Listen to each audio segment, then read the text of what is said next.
Cordial saludo para todos. Vamos a continuar estudiando la cuestión 78, en la cual Santo Tomás nos está exponiendo su doctrina acerca de las potencias del orden vegetativo y las del orden sensitivo. En el primer artículo nos hizo una magistral introducción a los 5 géneros de potencias, 3 tipos de almas y 4 grados de vida que son posibles. En el segundo artículo nos presentó las potencias del orden vegetativo y en el tercer artículo nos habló de los 5 sentidos externos. Ahora, en este cuarto y último artículo nos presenta su doctrina sobre los llamados sentidos internos.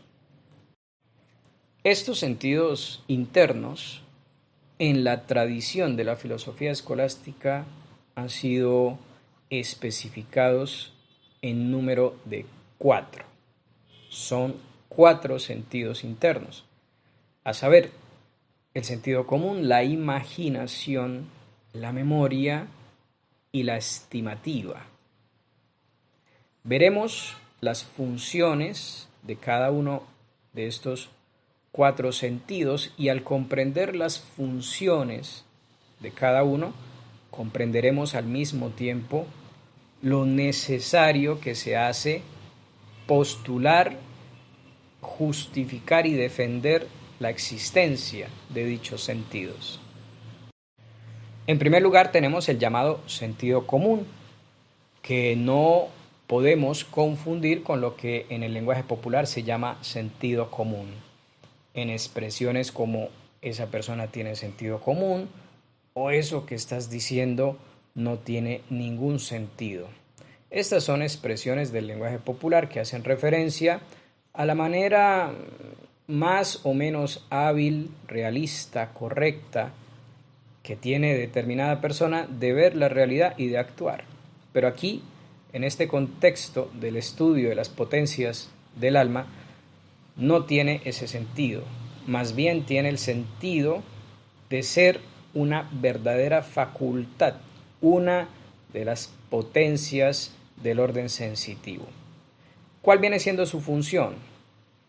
La función principal del sentido común consiste en unificar las distintas sensaciones que el sujeto recibe por cada uno de sus 5 sentidos externos.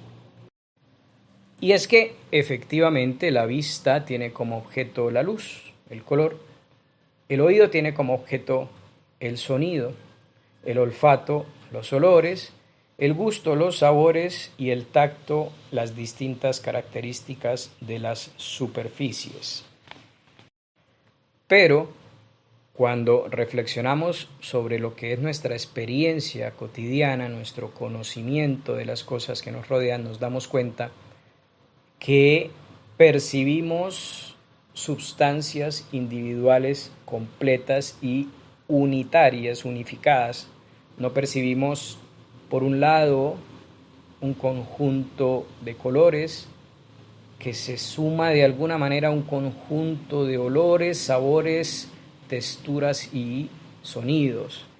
Percibimos sustancias individuales, como por ejemplo este perro o esta persona concreta, mi vecino. Esa es nuestra experiencia cotidiana, cosas concretas, individuales que llamamos sustancias. Y entonces, si resulta que ninguno de los 5 sentidos externos es encargado verdaderamente de percibir a Firulais, el perro de mi vecino, ¿cómo es que sin embargo evidentemente somos capaces de conocer a Firulais? Pues vemos que se hace necesario reconocer la existencia de un otro sentido, esta vez interno, que nos permita esa percepción. De ahí que la escolástica defienda la existencia de un sentido llamado sentido común, encargado de unificar, de convertir en uno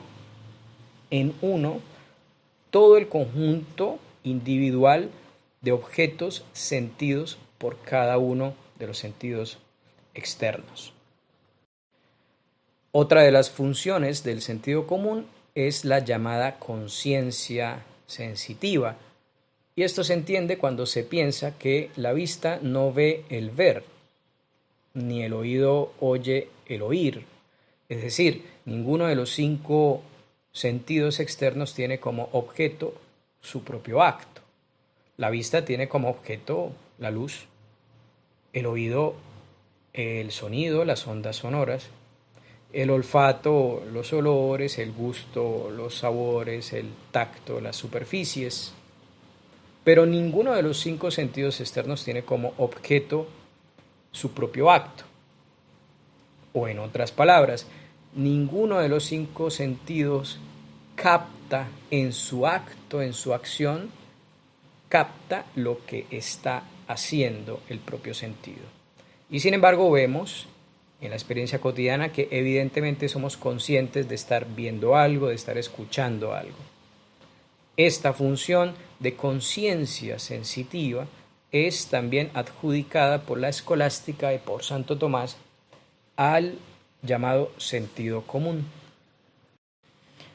Y es que piensen ustedes por un segundo cómo sería la experiencia de los animales superiores y del hombre.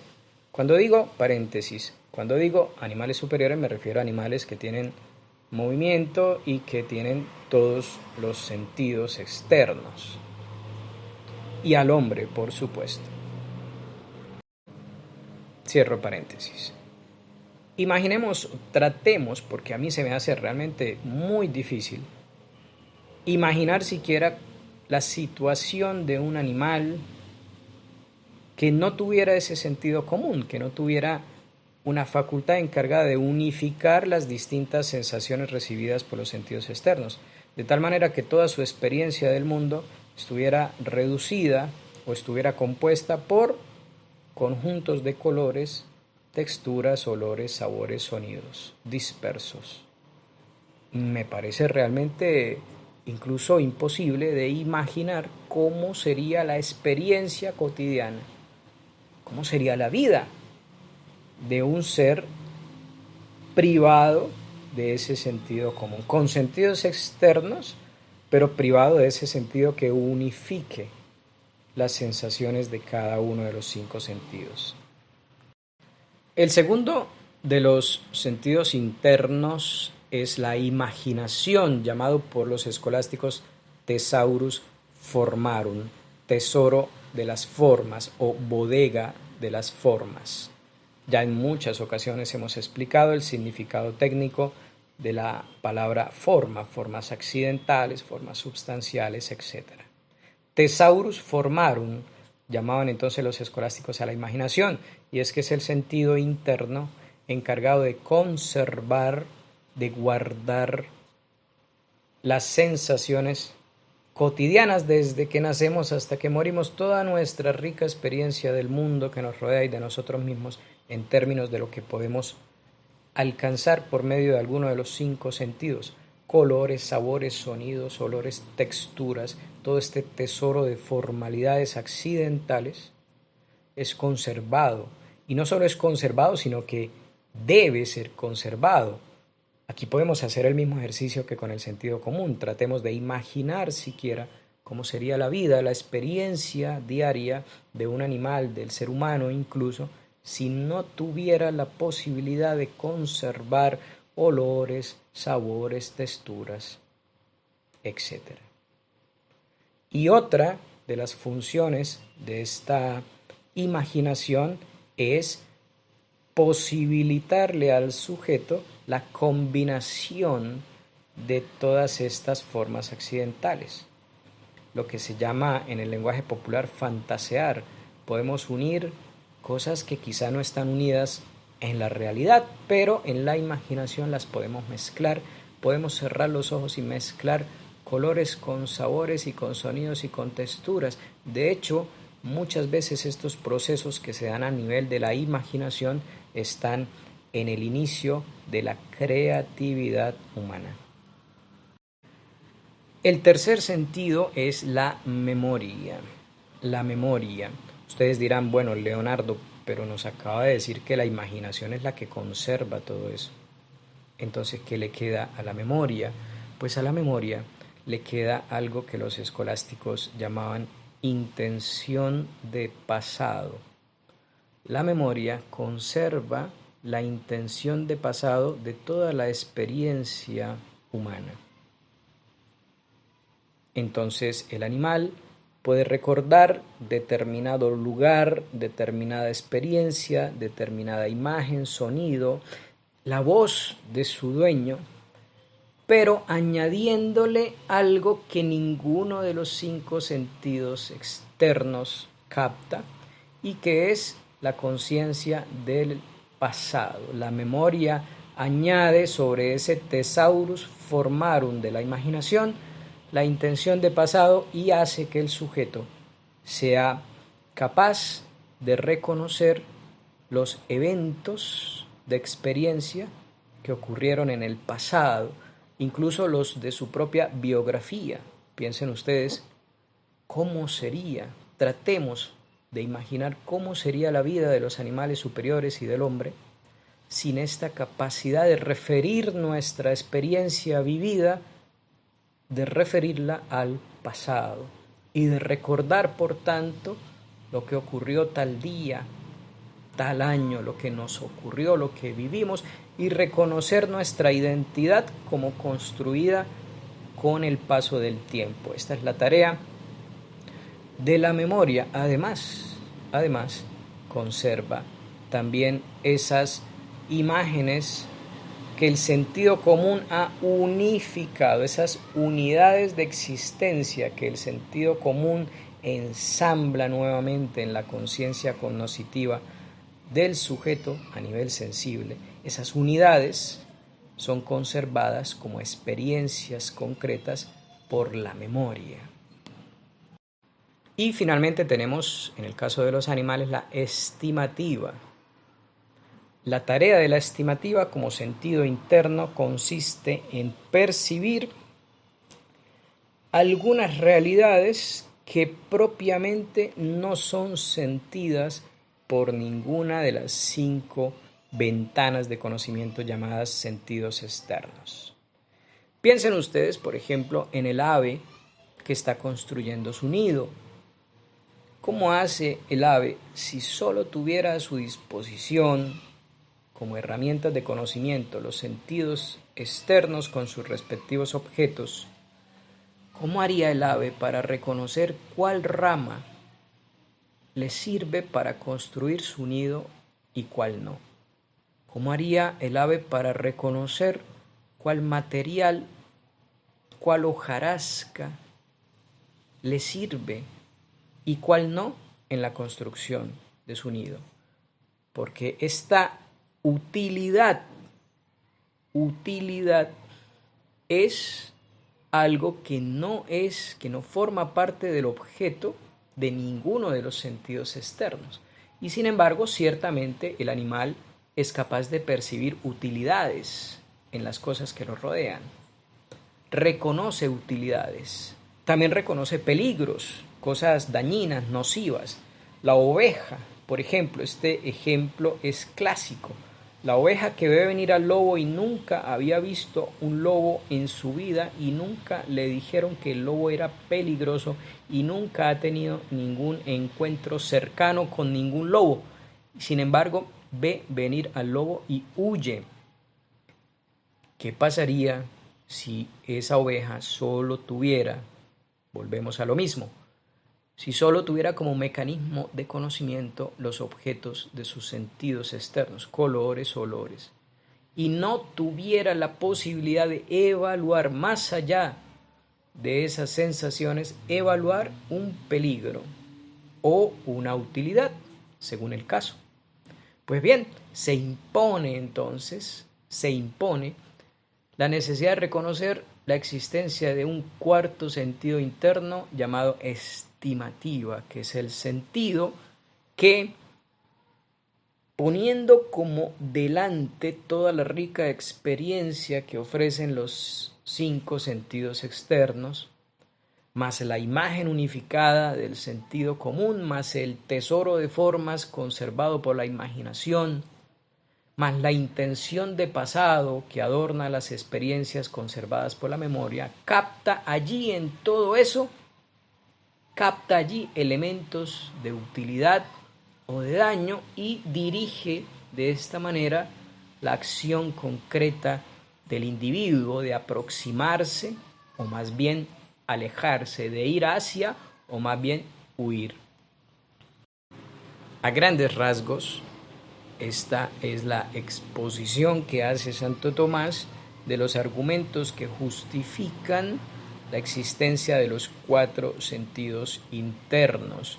La naturaleza no falta en lo necesario y vemos que los animales superiores y el hombre necesitan para el pleno desarrollo de sus naturalezas de una serie de funciones que no están al alcance de los meros sentidos externos y por lo tanto se impone el reconocimiento de los sentidos internos. Una cosa vale la pena recalcar y es que aquí nos estamos moviendo todavía en esta cuestión 78 en el nivel de las potencias de lo sensitivo. Y cuando hablamos de potencias de lo sensitivo, hablamos de potencias que captan, que aprehenden lo sensible, lo físico, lo marcado por el aquí y el ahora. Recién, a partir de la cuestión 79 que nos está esperando, ingresará Santo Tomás en la exposición de las facultades superiores que trascienden ya el ámbito de lo material, que son la inteligencia y la voluntad. La cuestión 79, por ejemplo, la va a dedicar Santo Tomás a 13 artículos donde nos presenta algunas generalidades sobre el intelecto, la facultad superior de conocimiento. Luego las cuestiones 80, 81, 82, 83 estarán dedicadas a las facultades apetitivas, a la voluntad, al libre albedrío, al apetito sensible dividido en concupiscible e irascible. Todo ese es el camino que nos espera.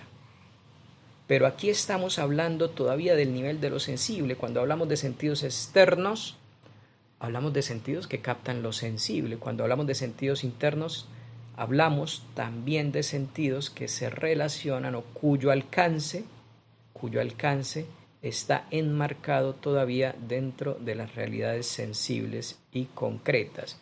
Es por eso que resulta, y sobre todo hoy con el conocimiento que se tiene de la fisiología y de la anatomía cerebral, resulta natural decir que el asiento, la sede de los sentidos internos debe ser muy seguramente el cerebro. En el cerebro deben asentarse el sentido común, la imaginación, la memoria y la estimativa.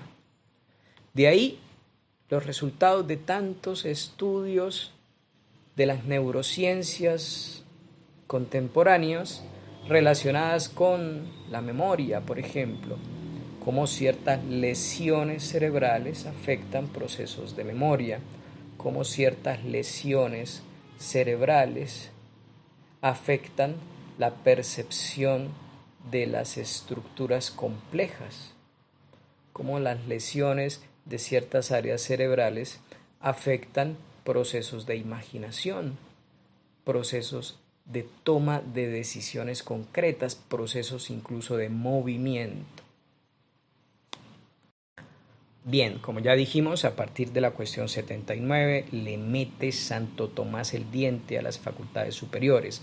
Nos va a regalar en primer lugar 13 artículos de la cuestión 79. La cuestión 79 es una de las más largas de toda la suma teológica. Muy rara vez Santo Tomás construye una cuestión con tantos artículos. Vamos nosotros, en el caso de la cuestión 79, a darle una mirada a los 5 primeros artículos y encomendamos la lectura de los demás al amable visitante de este canal interesado en profundizar aún más en la doctrina tomista.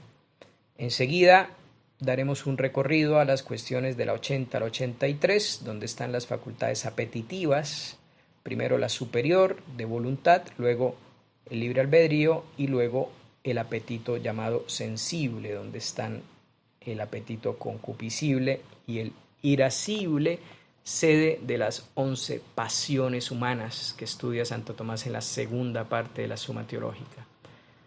Y esto con el fin de llegar a las últimas 6 cuestiones de este tratado, de la cuestión 84 al 89.